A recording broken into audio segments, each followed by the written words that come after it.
Alors, toujours en rapport avec la journée internationale de lutte contre la drépanocytose, plusieurs experts en santé des drépanocytaires ont tablé ce lundi au cours d'une matinée scientifique sur la nécessité de la prévention qui est une arme efficace de protection contre cette maladie héréditaire. La prévention de la maladie et la protection des drépanocytaires, une nécessité pour la lutte, thème qui a réuni en ce 19 juin des experts en santé pour parler drépanocytose en marge de la journée internationale de cette maladie.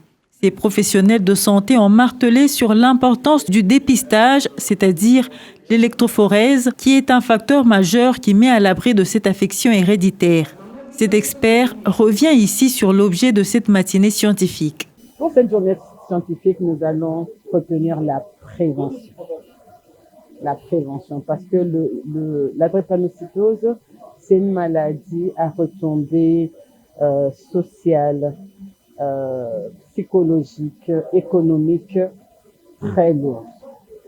Et si on fait la prévention par le dépistage en amont, on donnera une vie meilleure aux patients. Et au niveau économique, on y gagnera beaucoup.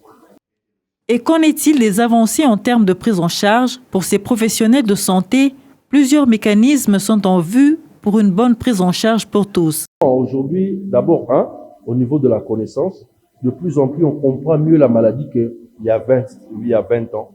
De deux, au niveau de la prise en charge, effectivement, il y a des mesures qui sont bien codifiées. Lorsque vous les mettez en pratique, vous avez la possibilité de bien améliorer la vie de nos patients. 3, il y a de nouvelles molécules, il y a des molécules lorsqu'ils sont disponibles. Et puis, il y a toute une prise en charge qui est bien codifiée, qui nous permet effectivement de bien suivre ces malades. Il y a des médicaments qu'on peut donner. Il y a un calendrier vaccinal qu'il faut suivre pour permettre une bonne prévention et une bonne prise en charge et à prolonger l'espérance de vie de ces malades. Quelques témoignages et mots d'encouragement ont été adressés aux drépanocytaires en vue de leur donner une lueur d'espoir, car leur état n'est pas un handicap qui leur priverait de mener une vie heureuse et épanouie. Aujourd'hui, je suis médecin. C'est très difficile pour une personne handicapée d'être autonome. Mais on cherche cette autonomie parce que c'est grâce à cette autonomie qu'on peut bien vivre.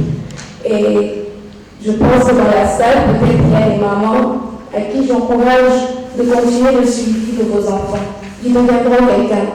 Sauf aujourd'hui dans la société, on est pointé du doigt, on nous stigmatise, on pense qu'on ne peut pas faire quelque chose, mais on le peut.